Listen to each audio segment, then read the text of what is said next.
Murph, an elderly woman, looks at the camera and explains her father was a farmer, as was practically everyone else at the time. But he didn't start off this way. Cooper, her father, was a pilot, as we see him in his own aircraft. Murph is also seen as a child, entering Cooper's room and asking him whether he was dreaming about a crash. Murph believes there is a spirit in the house, but Cooper rejects this belief. Cooper also lives with his 15-year-old son, Tom, and his father-in-law, Donald. During breakfast, Murph brings in a piece of Cooper's craft. Cooper drives the kids to school to drop them off while simultaneously meeting with Murph's teacher. He let Murph handle the truck, and they ended up with a flat tire on the road. Tom teases Murph and refers to her as Murphy's Law. Cooper steps out to fix the tire when a drone flies overhead. He gets back in the vehicle and drives through the cornfield, chasing after it. They follow it to the side of a hill near a lake. Cooper then pulls out a device for controlling the drone, which he lets Murph try out. Cooper speaks with the kids' school principal and Murph's teacher, Miss Kelly. The principal gives Cooper Tom's exam grades and thinks he'll make a wonderful farmer, but Cooper believes Tom could make a brilliant engineer, even though the results don't appear to indicate it. Ms. Kelly shows Cooper the textbook Murph brought in to show the other students. This federal textbook is prohibited in schools because they employ textbooks that claim the Apollo missions were fabricated to bankrupt the Soviets. Cooper is dissatisfied with what his daughter is being taught, and he says that if his wife hadn't died, she would be present and more calm about it. Murph ends up being suspended. Cooper is summoned home to discover a slew of tractors among the crops. There appears to be an issue with the food supply. The next day, the family attends a baseball game. Donald complains because the restaurant serves popcorn instead of hot dogs. The crowd notices a massive dust storm. Cooper drives the family home wearing protective masks. Murph realizes the window in her room is open, so she and Cooper rush upstairs to close it. The floor has thick and thin parallel lines made out of dust. Cooper studies them and concludes that they are coordinates. Cooper drives to the facility indicated by the coordinates, with Murph stowing away in the truck. He takes out bolt cutters to break through the fence, only for a robot, TARS, to arrive and catch Cooper. TARS questions Cooper until Dr. Amelia Brand arrives. She takes Cooper to a room with other scientists, with Murph sitting among them. Professor Brand, Amelia's father, leads the group, which also includes fellow scientists Doyle and Romilly. They identify as part of NASA. Professor Brand describes the issue, which is that the Earth's crops and food supply are gradually depleting, and the intended goal is to find a new home in the universe to sustain human life, as there may be no possibility of saving the Earth. Several astronauts before them, commanded by the renowned Dr. Mann, embarked on what became known as the Lazarus missions, in search of a new world. Romilly says that a wormhole has been discovered, which will lead them to a new galaxy and the opportunity to explore a new world for human life. This is Plan A. Plan B would be to rebuild life through fertilized embryos that would replace human existence. Cooper opposes this proposal, so he agrees to Proposal A. Murph is upset with him and storms up to her room when they arrive home. Cooper attempts to soothe Murph in her room, but she is too angry to listen. She claims to have deciphered a message in Morse code from books sliding off her shelf that says, "Stay." Cooper swears to return home, but isn't sure when. He hands Murph his watch, but she tosses it against her bookshelf. Before Cooper goes, a few books fall from the shelf. Cooper travels to the station in his pickup as Donald and Tom wave him off. Murph is too late to say farewell. Cooper looks in the passenger seat, hoping Murph has stowed away again, but she is not present. His eyes fill with tears. Cooper, Amelia, Doyle, and Romilly launch into space to begin their journey to Mars and then Saturn, accompanied by TARS and the ship's computer case. They dock their spacecraft to the space module Endurance. Romilly and Doyle enter hypersleep. Back on Earth, Professor Brand returns Cooper's truck for Tom to use. He also tells Donald and Murph that they can send messages to Cooper, but Murph remains angry. The astronauts fly through the wormhole, traveling across the universe, stars, and endless space. They understand that time moves differently for them on these worlds due to the varying gravitational pulls. 1 hour out there is equivalent to around 7 years on Earth. Taking this into account, Cooper understands that they must find ways to complete the mission without wasting what might be a decade for the people of Earth. He sets up a plan to get around the black hole Gargantua and reach what he and the others refer to as Miller's Planet. When another astronaut lands on it, the team arrives at Miller's Planet, which is situated on a seemingly endless body of water. Romilly remains in the vessel, while Cooper, Amelia, Doyle, and TARS depart. They discover a shattered beacon in the sea that belonged to Miller, whose body has disappeared. Amelia thinks she sees mountains in the distance, but it's actually a massive wave heading their way. Amelia attempts to salvage the beacon while Cooper instructs her to return to the vessel. Doyle is killed by a wave of water, but the others make it back inside. Romilly is now 23 years old. Amelia learns Miller was probably there hours ago and died just minutes before they arrived on the planet. There are also other video messages in the craft that were sent to Cooper. Most of them are from Tom.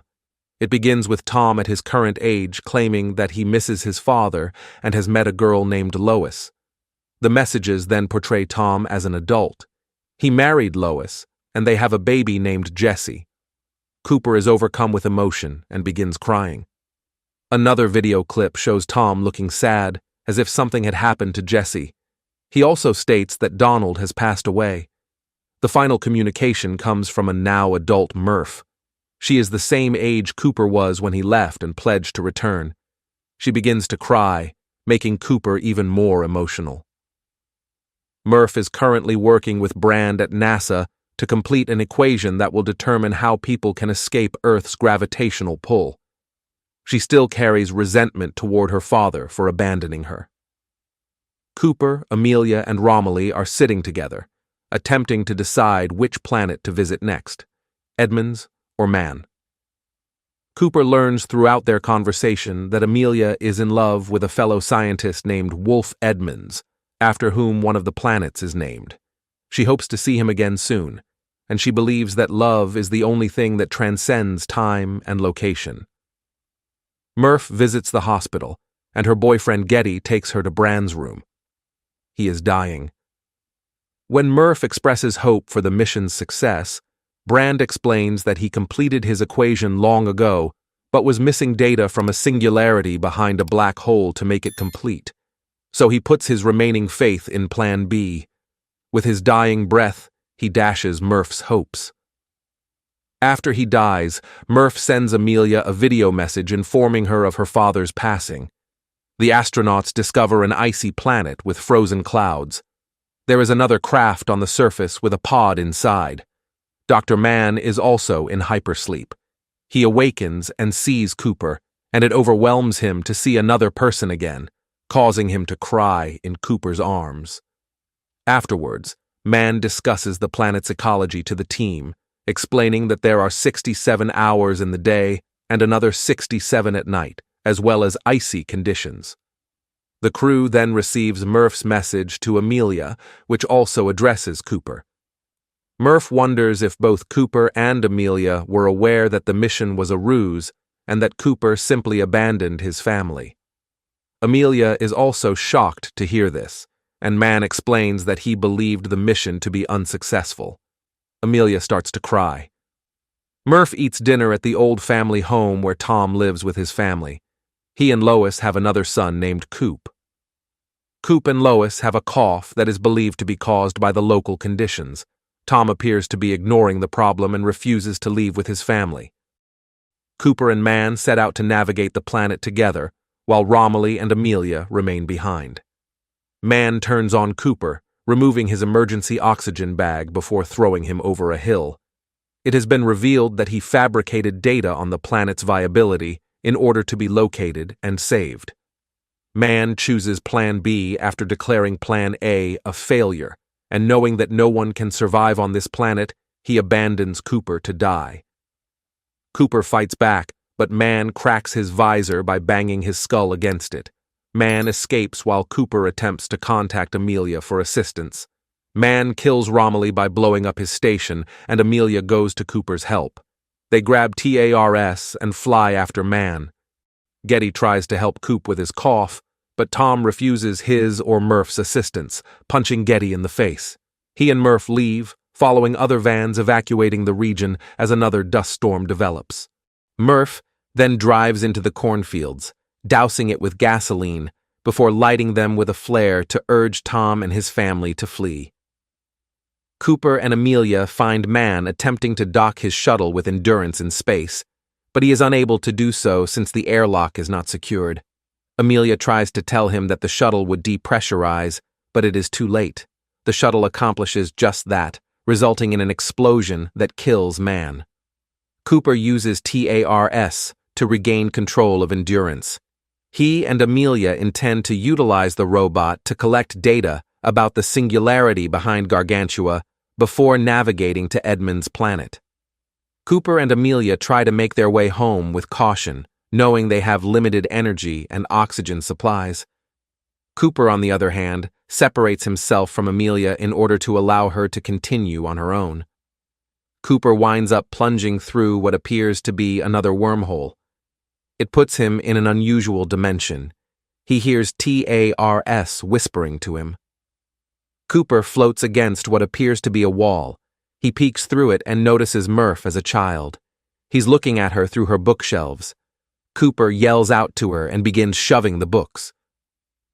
TARS claims that he discovered a new realm in terms of time, space, and gravity, and that the aliens that created this dimension guided Cooper to this location. They understand that humans could not have built this right now, but they will eventually. Cooper sees himself on the day he left Murph and curses at himself for staying. He spots the watch he left Murph on the bookshelf and taps his fingers across the dimension's lining, attempting to communicate with adult Murph through the watch's hands. Adult Murph is still attempting to get Tom's family out of the house as the fire in the cornfields is quenched. Cooper and Murph now know Cooper was the ghost in Murph's chamber, having left Murph a Morse code message reading "Stay." Adult Murph then realizes that her father is speaking with her. This provides her everything she needs to solve Brand's equation and preserve humanity. She goes to the research building, takes all of the documents she previously worked on, and throws them into the air before kissing Getty. Cooper, meanwhile, slips through the portal and wanders through space before passing out. Cooper awakens at a medical station. The doctor advises him to relax and take it slowly, as he is now 124 years old. Cooper walks to the window and observes children playing baseball. When the batter hits the ball, it passes through the window of a house right above the playing field. The doctor says they are in Cooper Station, orbiting Saturn.